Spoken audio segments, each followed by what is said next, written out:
Hey there. Obviously, this video is about infant baptism. Pastor Daniel here. I want to do a quick, maybe 5-minute video on 5 things to think about if you're looking into debating this baptism question of paedo baptism or credo baptism. Who does the Bible admit to the sacrament of baptism? Had someone in our community, in our circle of friends, kind of say, I'm just really not sure about this Presbyterian view on baptism thing. So I'm just going to give this person and any of you just 5 things to think about. Not the answer to the question, really, but just 5 things to think about. So here we go. First, realize that there's no slam dunk Bible verse that explicitly tells you, yes, baptize the children of believers, or only baptize professing believers, adults or teenagers or whatever. There's no slam dunk Bible verse proving either side. It's just the truth. We gotta look at other issues, okay? Secondly, realize that this question hinges really on how you think the Old Testament and the New Testament interact with each other. The New Testament quotes the Old Testament quite a bit, obviously. How does it quote the Old Testament? How does the New Testament interact with the Old Testament? How does Jesus and the apostles, what's their interpretive grid for interpreting the Old Testament and the covenants and circumcision, baptism, things like that? Thirdly, realize that 2 primary ways that I think you can view baptism is that baptism is something that you decide to do. It's a celebration of a decision you've made. Or baptism is something that God decides to do. It's something that God does. It's an act of God. It's God's promise to his people.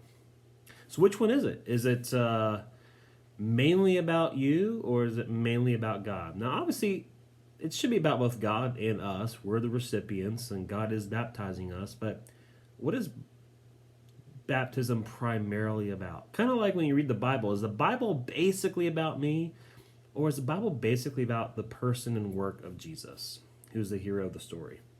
Number 4, realize that baptism can be viewed by some as a mere ordinance, or it can be viewed as a sacrament and as a means of grace. Basically, is baptism a mere symbol, a mere sign, a mere ritual, or is it a sacrament? Is it a sign that connects us to what it signifies? Is it a means of grace? Does it communicate in some objective way the benefits of the gospel? Or another way to put it, is baptism efficacious in any way? There's a lot of verses that seem to say that baptism is efficacious, and Baptists want to interpret those verses one way, Lutherans go another way, Catholics go another way, Reformed Presbyterian folks go another way.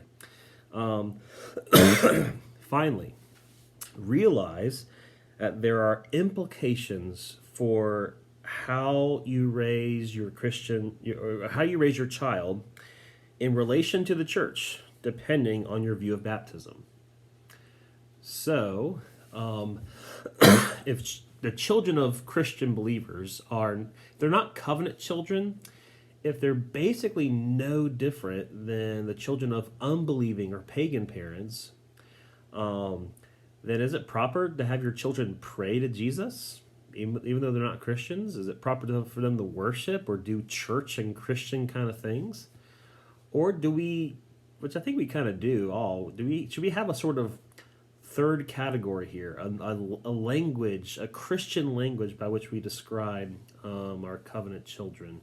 What are the implications of raising your child in the church as it relates to baptism? I think how you view baptism will relate to how you view your children and what their relation is to the church. Those are 5 things to think about. Let's just go over them one more time. First, no slam dunk Bible verse on this issue. Second, Old Testament and New Testament, how they relate to each other. Third, is baptism primarily about us or primarily about God? 4, is baptism a mere ordinance or is it a means of grace? And fifthly, how do we raise our child in relation to the church? And that depends on your view of baptism. So, what's your appetite for those things? Think about those things. Make some comments below this video. Thanks and God bless.